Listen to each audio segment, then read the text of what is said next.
Hi guys, welcome back to my channel. So today I thought I would do a January reading wrap up. I didn't really read that many books in January, I only read 3, but I thought I'd do that and then also show you my February TBR. So the first book that I read was actually online. It's called Angel's Heart by Rifa. It was a poetry book. I gave it 3.5 stars. So the author actually DM'd me on Instagram and she asked me if I could read her book. So of course I did.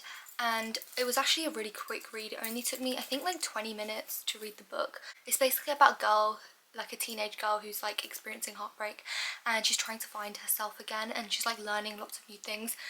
I think it's a really good book. I definitely think that, if you're a young teenage girl, it's kind of recommended for you. I did enjoy reading it. I feel like the way that it was written was really unique because it kind of starts off like a story and then it kind of later on goes into the poetry, and then later on in the book, towards the end, she's also got an analysis of the poems and what they mean. I don't think I've ever seen a book that has that kind of stuff. I haven't read that many poetry books, but in the ones that I have read, I haven't seen that many. But yeah, I did enjoy that and I gave it 3.5 stars. The next book that I read was The Graham Effect by Elle. I was actually meant to read this last year. It was on my TBR, but I was in kind of a reading slump, so I didn't get the chance to. I think this is Elle Kennedy's latest book, so it's basically a spin-off to the first book of the Off-Campus series. So in that book it was about Hannah and Garrett, and then this one is about Hannah and Garrett's daughter, Gigi. So she's basically a hockey player on the females team at the same university that her parents went to. Is it called Briar? I think it's called Briar U University. And she's, I don't know if she's captain, but she's on the team, I can't remember. And there's this guy called Ryder and she doesn't like him, and they're not rivals because they're not on the same team. Well, they kind of play for the same university, so he's on the men's team. And they basically come up with a deal together. She's kind of struggling a little bit with her hockey, so he basically makes a deal with her that he will help her with her hockey if she puts in a good word about Ryder to his dad. I mean, to her dad, because her dad's trying to find somebody who can join him doing a summer camp, if you know what I mean. So her and Ryder basically make a pact where they help each other, and then the book kind of just follows that. I don't even know what trope it is, but yeah, this book, I think I gave it 4 stars. I liked it, but I didn't love it as much as I loved the other off-campus books. Oh, I liked how they also, had Hannah and Garrett and some of the other characters from the off-campus series in there. That was super cute. I loved that. Also, I don't know, I feel like I didn't really like the ending. I thought it was just a bit, it wasn't really for me. But yeah, I still gave it 4 stars. And then the last book that I read in January was Magnolia Parks, the first one. How pretty is the cover? Oh my god, I'm obsessed. If you follow me on Instagram, you'll know that it took me 3 weeks to read this book. And it's not it's not because it was bad, I did enjoy it. I don't know, I feel like it's because I've read too many romance books and now I'm kind of I need a break from them. But this was basically about a girl called Magnolia, and the whole vibe of the book is high society London, so it's kind of Gossip Girl, and everyone's super rich and stuff.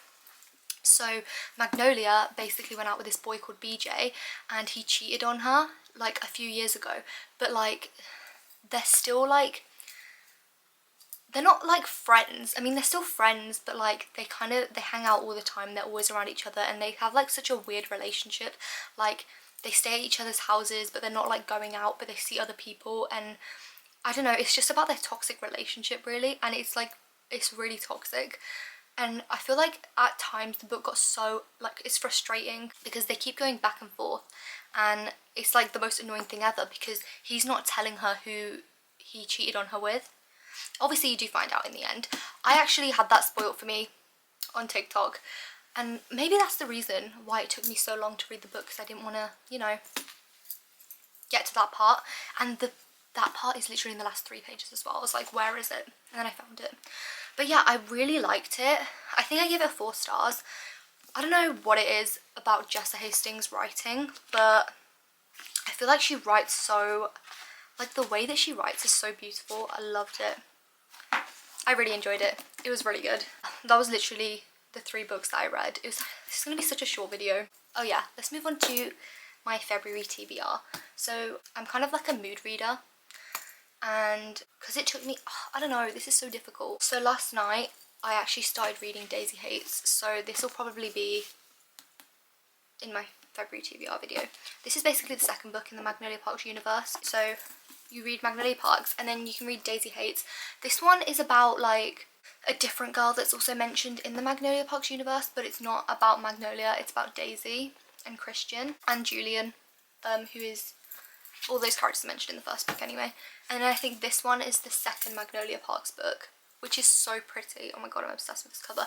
And look how thick it is. I'm scared for this because everyone says that like in like the first like 3 chapters they're already crying. And then this is the last Daisy Hates book, which is also really pretty. But yeah, there's also another book coming out. I think it's called Magnolia Parks and the Great Undoing, but that's coming out in like a week. I don't like not finishing a series. I don't know, it's just weird for me to not finish a series. But then I feel like I'm so tired of reading romance books because all the books that I read last year, they're literally 95% of them are romance books, and I think I read like maybe 2 fantasy series, which is weird because I'm more of a fantasy reader anyways. I don't know, I feel like TikTok and like Instagram has like converted me into a romance girl, which obviously I love, but I definitely want to read like more fantasy series. So like one of the books on my TBR is definitely The Poppy War. I've heard so many good things about this, and I've heard it's like super sad as well, which I love sad books, but like I don't know, I love them, which is kind of weird. But yeah, I'm super excited to read that. I also want to read this series. What is it called? The Shepherd's King series. I actually have no idea what this is about. I don't even know. The only reason I bought it is because I saw people talking about the second one, saying that it was so amazing. It's like a magic fantasy kind of book. I have no idea what it's about. Everyone keeps asking me if I've read them and I haven't. But yeah, that's probably going to be on my TBR. I feel like February's kind of like a short month as well, so I don't even know if I'll have a chance to read them. So it's going to either go either way. Because I'm a mood reader, I don't know if I'm going to actually stick to this. I'm going to try and finish Daisy Hates this week because I definitely want to finish the Magnolia Park series, especially with like the new one coming out in February, in like 2 weeks actually. Yeah. If I don't read that, then I'll probably just move on to fantasy books, but I probably will. But yeah, that's the end of this video. Thank you so much for watching, and I'll see you guys in my next video. Bye!